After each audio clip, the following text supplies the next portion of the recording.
Многие из нас сталкивались с такой ситуацией, когда в открытой перестрелке победа оставалась за оппонентом. В этом случае ни тактика, ни оружие последних модификаций не помогут. Остается одно – тренировать АИМ. АИМ – это общее понятие, включающее в себя чувствование мыши, контроль отдачи и понимание механики стрельбы в конкретной игре. На практике это выливается в понимание того, куда и насколько нужно передвинуть мышь, чтобы курсор занял нужную вам позицию на экране. Научиться хорошему АИМу без правильной настройки мыши крайне трудно, поэтому настройке следует уделить внимание в первую очередь. Одна из важнейших настроек – акселерация мыши, которая придает ускорение движению курсора. Но после длительных тестов мы пришли к выводу, что в игре Heroes and Generals эта функция не реализована. Вторым важным моментом является настройка чувствительности мыши в игре.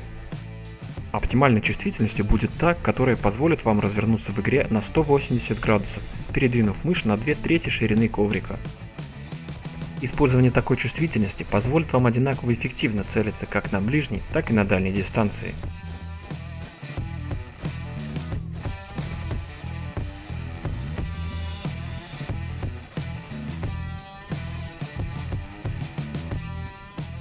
Теперь пора переходить от теории к практике.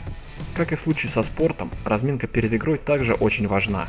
Пара боев с тренировкой основных моментов избавит вас от так называемого эффекта деревянных рук, при котором ваши движения кажутся неуклюжими и грубыми. Рассмотрим несколько методов тренировки АИМа в игре. Первый метод является самым простым. Он заключается в повороте ровно на 180 градусов. Заранее стоит определить ориентиры, которые вы будете использовать для разворота. Повторять данный метод нужно до того момента, пока вы автоматически и постоянно не начнете разворачиваться ровно на 180 градусов.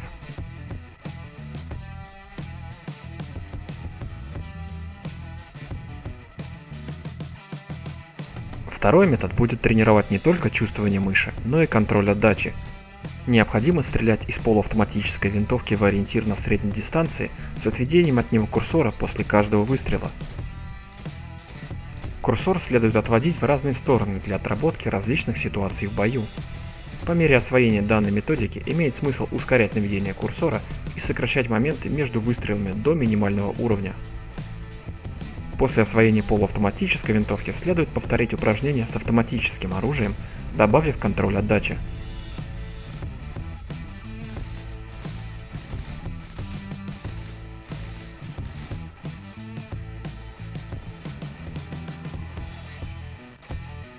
Третий метод является самым сложным из всех перечисленных и сочетает в себе элементы второго метода с использованием стрейфа.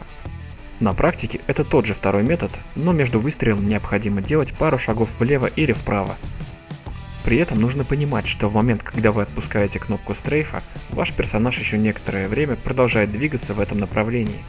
Этот нюанс не позволяет вам сделать первый выстрел точным. Чтобы избежать этого, следует сразу после стрейфа в одну сторону нажать кнопку стрейфа в противоположную сторону. В идеале корректировка стрейфа и последующий выстрел должны быть совершены менее чем за полсекунды.